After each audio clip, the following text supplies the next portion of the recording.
Nos acompaña el señor decano del Colegio de Arquitectos de Puno, el arquitecto Juan Carlos Cáceres Solazo, quien desde que asumió el cargo está desarrollando una serie de actividades muy importantes, entre ellas una actividad que se desarrolló ayer, una actividad académica, y cuyo ponente principal precisamente está con nosotros, y además no se trata de cualquier ponente, ¿no? ¿Cómo está el arquitecto Juan Carlos Cáceres Solazo? Muy buenos días, bienvenido a Foro TV.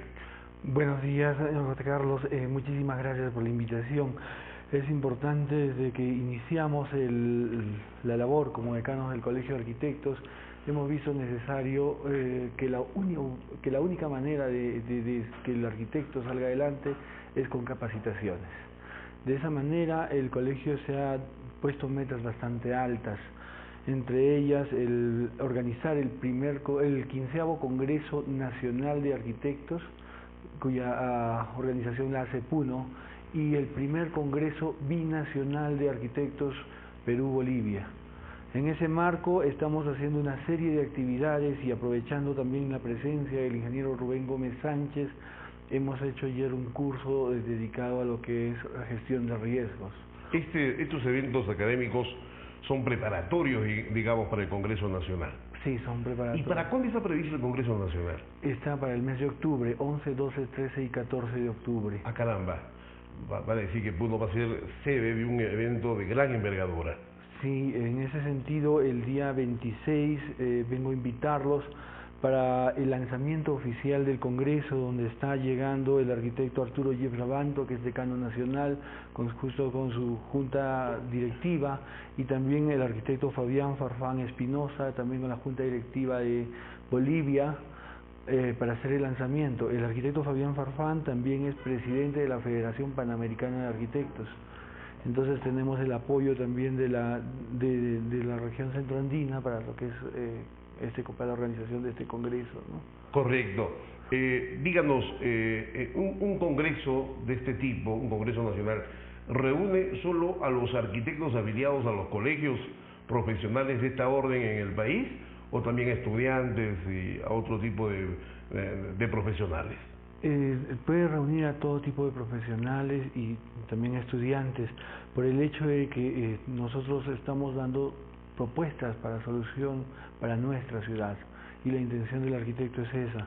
En ese sentido, también el 26, por ejemplo, vamos a aprovechar e invitamos al público en general para un foro de transporte y movilidad urbana. Este foro va a tener la participación de un representante de la Municipalidad Provincial de Puno, quien va a darnos alcances de cuál es la problemática del transporte y la movilidad urbana en Puno. Pero adicionalmente se enteraron también, invitamos a Juliaca y nos llamó el ingeniero Chinchay Romero, que es el jefe del proyecto de transporte y movilidad urbana de Juliaca, que es una consultora de Lima, que está llegando exclusivamente para exponer también en este foro, y a todo el panel que van a ser los decanos de la macrorregión sur, y también al arquitecto Arturo Abanto, que es especialista en planificación, ¿no? ¿Se tocan temas locales? Sí, como esto de la municipalidad. Claro. O sea, la idea, ¿cuál es la intención de este foro? Es que la municipalidad nos dé el diagnóstico, que Juliaca también dé su propuesta, porque ellos ya tienen un poco más avanzado su plan de transporte y movilidad urbana, y esto sea pues escuchado tanto por las autoridades y arquitectos a nivel nacional, como los decanos de la macrorregión sur y el público en general y todos los invitados. Este foro será el miércoles 26. 26 a las 4 de la tarde, a las 7 en el Hotel Isla Esteves.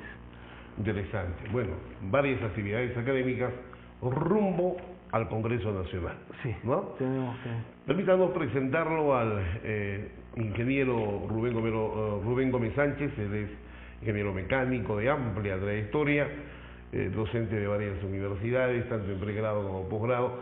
Es el actual jefe de proyectos del comité organizador de los Juegos Panamericanos, ¿no? ¿Qué tal responsabilidad? ¿Cómo está, ingeniero Rubén Gómez Sánchez? Gusto de tenerlo después de varios intentos aquí en Foro TV. ¿Cómo está usted? Buenos días. Muy buenos días, Juan Carlos. Es un gusto estar acá en tu programa, y más aún con esta oportunidad del Congreso de Arquitectura que se va a iniciar pronto, y la conferencia que ayer se hizo acá en el Consejo Regional del Colegio de Arquitectos. No es la primera vez que está usted por Puno, ¿no? es muy agradable estar acá en Puno, a pesar del frío es muy agradable hacerlo, por toda la historia que representa para el país y realmente por todos los, digamos, aportes que ha hecho al país y al mundo, ¿no? Muchas cosas hay que tienen como nacimiento acá. Sí, hemos leído varios de sus artículos de análisis y de opinión, ¿no?, sobre temas importantes que incluyen a Puno. Primero háblenos, antes de hablar de los Juegos Panamericanos y de la función que le corresponde ejecutar ahí, cumplir ahí, háblenos de la gestión de riesgos, que en realidad es su especialidad, ¿no es cierto? Háblenos, ¿cuán importante es esta especialidad? Es importante que la conozcan los profesionales, los técnicos que tienen que ver con la materia y también la comunidad. ¿Por qué es importante? ¿Cómo no? Mira, Juan Carlos, los riesgos tienen una importancia extrema para el país en general, porque nosotros como ciudadanos, como resultado del aporte de la arquitectura y la ingeniería, tenemos una serie de infraestructuras a nuestro alrededor. Acá mismo, el local donde estamos haciendo esta conferencia tan interesante, donde estudiamos, una universidad, donde vamos a un hospital para tener, digamos, atenciones de salud, donde vamos a cualquier institución, si nos desplazamos a un sitio, vamos a un aeropuerto, vía una carretera, a un mercado, o sea, es decir, el ciudadano no puede vivir sin la infraestructura. Y la infraestructura a su vez, evidentemente, es el resultado de un proyecto de inversión privado o público. Entonces, por lo tanto, si nosotros queremos que esa infraestructura nos dé la calidad de servicio que necesitamos y nos ayude a salir de la pobreza, evidentemente se necesita hacer una gerencia de proyectos y hacer una gestión de riesgos, porque el riesgo lo que hace es, digamos, identificar los riesgos previsibles según lo que estableció la ley 3225 en este momento en el Perú, identificar esos riesgos previsibles, establecer las estrategias para evitar el efecto negativo del riesgo y con eso tener esa infraestructura que necesitamos en el momento oportuno, en el plazo indicado y en el costo que se estuvo como planeamiento. Ese es el tema central de la gestión de riesgos. Y una gestión de riesgos es responsabilidad de quién esencialmente. Ajá, esa pregunta es muy interesante porque esa pregunta me regresa como efecto boomerang. Todas las personas que participamos en un ciclo de vida, en un proyecto de inversión pública, somos los responsables. Pero evidentemente esa responsabilidad tiene más o menos responsabilidad. Si hablamos de un gerente de proyecto, evidentemente es la persona responsable. Si hablamos de un jefe de pliego, municipalidad, gobierno regional, ministerio, evidentemente la responsabilidad va creciendo. ¿Por qué? Porque ahora ya se ha hecho una modificación a la ley 3225, la ley del sistema de contratación del Estado, donde claramente se establece cosas explícitas que antes no estaban.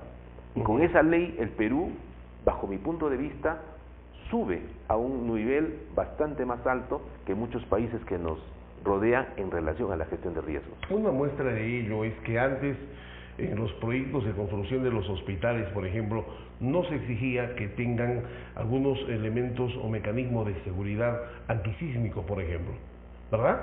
¿Es una consecuencia de eso o no? Bueno, mira, el tema de los aisladores sísmicos.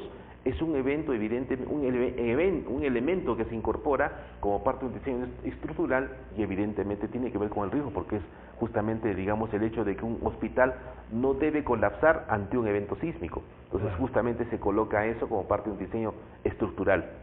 ¿La gestión de riesgos de desastres es una especialidad nueva?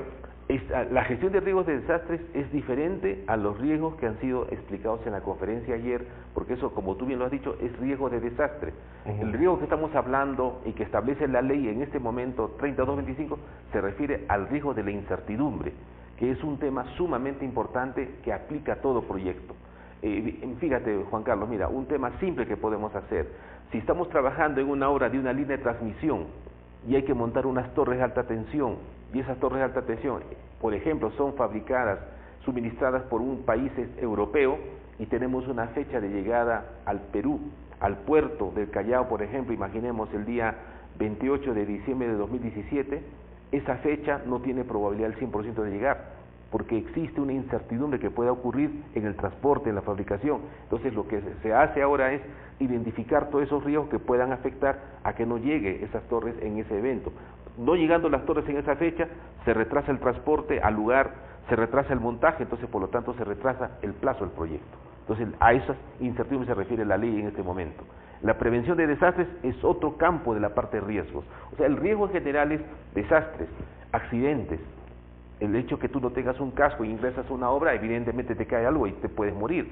Pero el riesgo que estamos hablando es incertidumbre en la ocurrencia de los eventos que pueden afectar positiva y negativamente a los proyectos. La prevención, entonces, es una tarea fundamental. Justamente la prevención va al hecho de identificar todos los riesgos previsibles. Y justamente identificados ahora, de acuerdo a la ley, Juan Carlos, tiene que ser hecho en el planeamiento del proyecto, es decir, en la preinversión, tiene que ser hecho como parte del expediente técnico y tiene que ser parte de los contratos que se firmen la entidad pública con un privado. Pero honestamente, ¿se está aplicando esa normatividad? Ese es un tema bien importante. Fíjate, acá, y el motivo, y yo agradezco esta oportunidad porque eso permite llegar a mucha gente, acá hay un rol que toca a todos. ¿Por qué? El hecho que ahora se esté aplicando más o menos de manera inicial cruza por el hecho de las competencias de los profesionales y funcionarios y ejecutivos de las empresas. Lo que pasa es que la gestión de riesgos requiere competencias concretas y específicas en el manejo de riesgo, que no hay universidad que esté ofreciendo esa oferta, pero sí la Universidad Nacional del Altiplano tiene esa maestría, que está justamente esperando la Universidad del Altiplano completar su proceso de licenciamiento y con eso ofrecer la maestría de gestión de riesgos en proyectos de infraestructura. Y con esa maestría que tiene la Universidad del Altiplano, es la única universidad en el Perú que va a ofrecer esa maestría. Ah, caramba, qué tal sorpresa. Pero esa sorpresa te la digo, Juan Carlos, acá a todos los televidentes, que esa maestría se ha originado por una iniciativa del suscrito con el doctor Eleodoro Gucci, a quien agradezco, digamos, de haber sensibilizado, porque realmente requerimos que las universidades en general ofrezcan esto, porque si no tenemos el personal y los funcionarios preparados, ¿cómo aplicamos la gestión de riesgos? Claro, si no vamos a encontrarnos ante situaciones como la que pasó hace algún tiempo, aunque ahora todavía es un problema. No hay ingenieros ambientales en Puno y necesitamos ingenieros ambientales para tareas específicas que en Puno tiene que atender, ¿no? Pero bueno, ahora que esto sea así y que en Puno surja esta especialidad, pero ojalá que tenga autorización. No justamente lo de los doctorados. Mira, yo anoche he conversado con la doctora Juana Zabaleta, que es la decana de la Facultad de Arquitectura e Ingeniería. Justamente ella me indicó de que no se saca la maestría para no tener el problema con su NEDU. Entonces sale el licenciamiento, que posiblemente esperemos que sea 2 meses más, y ya la maestría se inicia. Y hay del orden de los primeros 24 matriculados. Entonces quiere decir que Puno va a ser el polo de desarrollo en el tema y también con el Colegio de Arquitectos. Acá, capítulo de vamos a hacer el diplomado en gestión de riesgos también acá con Juan Carlos Cáceres Olazo, que vamos a trabajar eso. Entonces, porque si no trabajamos en formar recursos humanos, la pregunta de dónde va a salir la gente que va a trabajar esto. Claro. Ahora, Juan Carlos, tú no sé si sabes cuál es la brecha que tenemos en infraestructura. En infraestructura que tenemos nosotros en el Perú. La brecha en infraestructura llega a la cifra de 160.000 millones de dólares. O sea, está usted hablando de falta de carreteras. De todo. Estamos hablando de hospitales, estamos hablando de la parte de transporte, telecomunicaciones, irrigación, en todo. El AFIN, que es la Asociación de Fomento de la Infraestructura Nacional, una entidad privada, ha hecho un reporte en el 2015, donde la brecha de infraestructura del 2016 al 2025 es de 160.000 millones de dólares. Entonces, ¿eso qué significa? Digamos, significa que estamos... ¿Y cómo se registra esa brecha? En salud, por ejemplo, tenemos una brecha de 105.000 camas hospitalarias que hacen falta en el país. E incluso eso es una aberración para el Perú. ¿Por qué?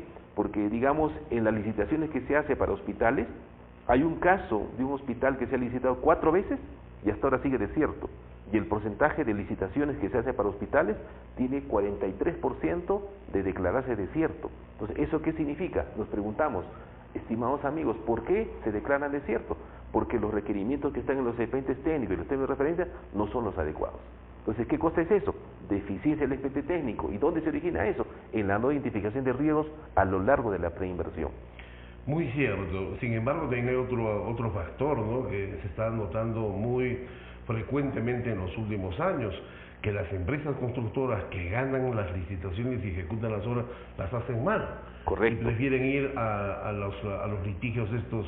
a los arbitrajes. A los arbitrajes, donde generalmente ganan, porque el Estado casi siempre pierde. Y por ejemplo, le cuento un hospital, el hospital de Yaviri acaba de ser inaugurado hace 2 o 3 meses, y ya presenta deficiencias, o sea, recientemente inaugurado. El ascensor que han colocado ahí no funciona, un médico no tiene un accidente en el ascensor. O sea, ese es otro tema que también, digamos, es un factor importante a tomar en cuenta. Vamos a hacer un ejemplo, Juan Carlos, simple para que los televidentes lo entiendan. Mira, tú has hablado de este hospital Yaviri. Hace poco en el otro programa televisivo de domingos han pasado un hospital de Tumbes. En 3 años es una desgracia ese hospital.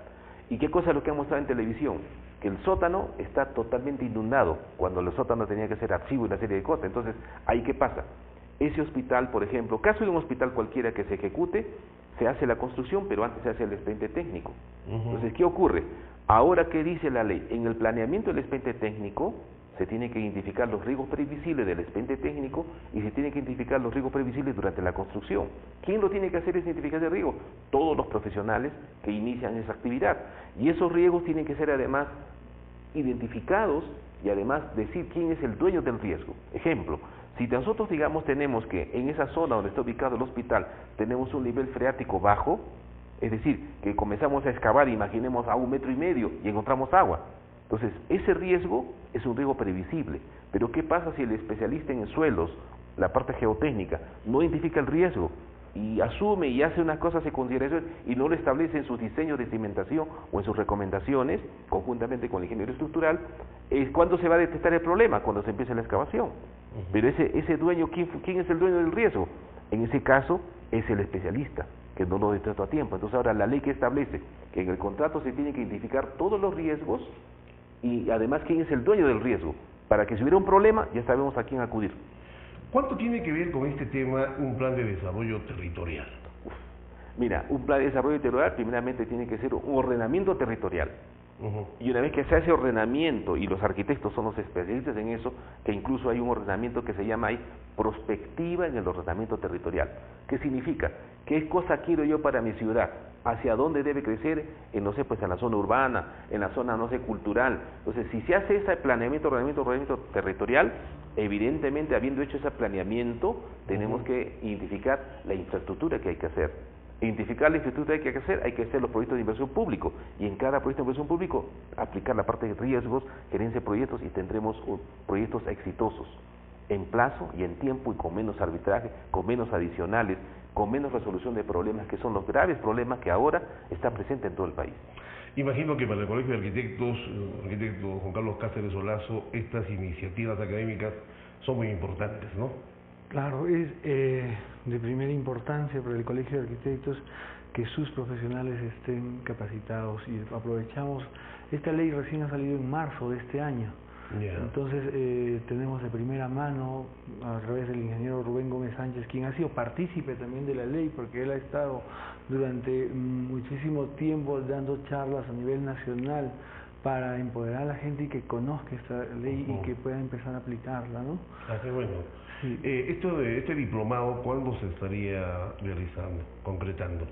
Bueno, estamos ya viendo con el ingeniero Rubén, con la presencia del ingeniero Rubén Gómez, para que empiece pues en el mes de agosto o septiembre, ¿no? Muy bien. Ese diplomado es muy importante porque va a permitir que la gente, porque lo vamos a hacer de tal manera que va a ser base teórica, base de proyectos, base práctica y aplicativa directamente, o sea, de tal forma que, digamos, se logre competencias concretas en la gente de poder mejorar su participación en el ciclo de vida de los proyectos de inversión pública. Si no hacemos cosas de ese tipo, diplomados, maestrías y en la universidad en general, el Perú vamos a tener tropiezos graves en la infraestructura. Muy bien, y ahora háblenos del cargo que ocupa usted en el comité organizador de los Juegos Panamericanos, jefe de proyectos. ¿Solo de los proyectos o también de las obras? ¿Usted es responsable? No, soy responsable de toda la infraestructura para los Juegos Panamericanos.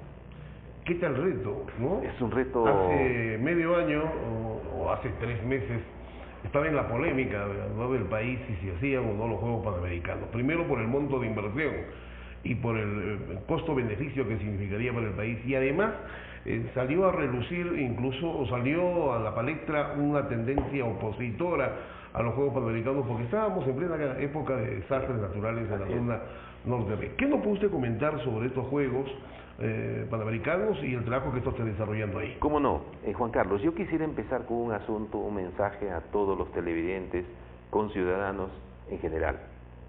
Está comprobado de manera fehaciente que el deporte en general logra cambios en la cultura de vida de las personas.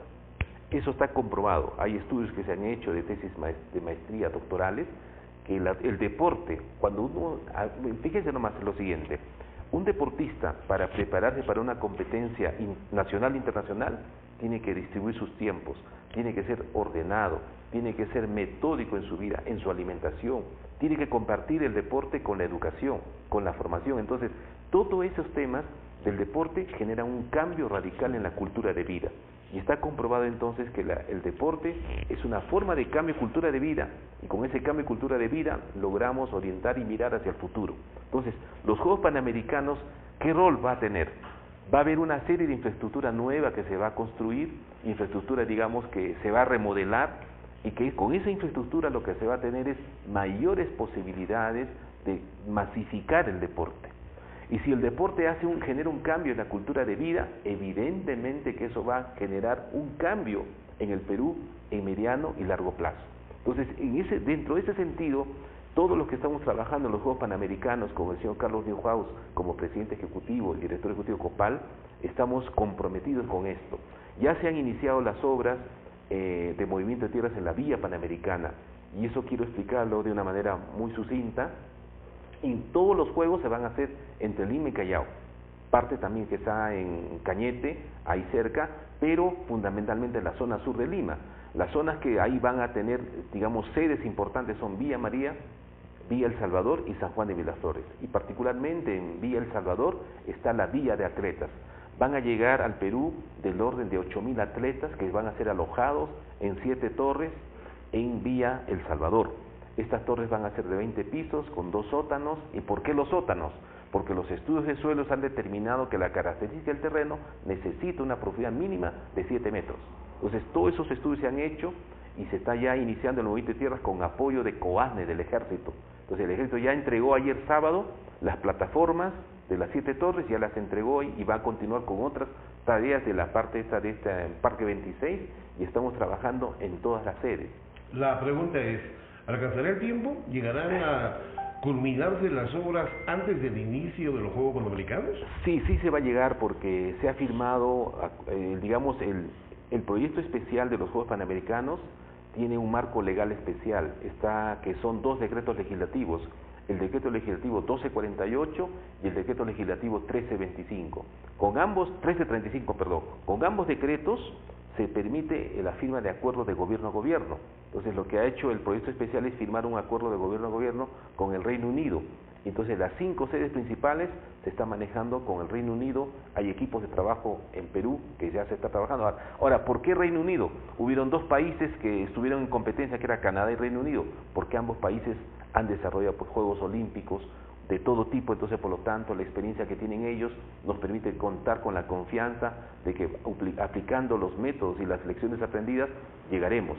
Y por otro lado, también vamos a sacar 4 proyectos que son tiro, ecuestre, Telmo Carbajo, que vamos a sacar vía UNOPS, que vamos a hacer contratos justamente el martes, empiezan las reuniones con ellos. Entonces vamos a tener, a partir de septiembre, ya está en movimiento de tierra la vía atletas, el 4 de septiembre empieza la empresa que sea seleccionada en la vía de atletas, y de ahí vamos a ir avanzando, que hasta fin de año deben estar contratados todos los proyectos que tenemos.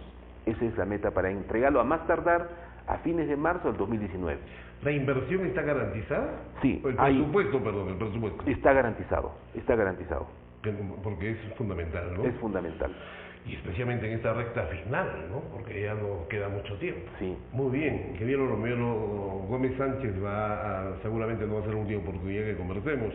Un gusto verlo también en el programa. Espero que siempre nos visite. Cómo no, Juan Carlos, muy agradecido por la oportunidad de llegar a los televidentes tuyos. Gracias, ingeniero Rubén Gómez Sánchez. Ahora, arquitecto, lo dejamos en un mensaje final, una invitación a estas actividades que se desarrollan ya, ¿no? Esta semana y luego las que se vienen. Bueno, queremos invitar a todo el público en general. El día 26 de julio estamos haciendo el lanzamiento del 15º Congreso Nacional de Arquitectos y el primer Congreso Binacional de Arquitectos Perú-Bolivia. Para ello los invitamos desde las 12 a 1. Va a ser la entrevista de prensa y el lanzamiento del Congreso, donde lo invitamos, señor José Carlos, para que esté presente y estén presentes con sus reporteros. Vamos a poner una combi en la Plaza de Armas de 11:30 a 12 para llevarlos al Hotel Isla Esteves. Y bueno, ahí se va a realizar el programa de lanzamiento. También hemos hecho un video para promocionar un poco también la ciudad de Puno, porque es importante que a través de estos eventos se promocione la belleza de nuestra ciudad, ¿no? Qué bueno que sea así. Estaremos cubriendo esos eventos. Muchas gracias y mucha suerte y éxitos, arquitecto Juan Carlos Cáceres. Muchísimas gracias. Nos vamos a la pausa comercial.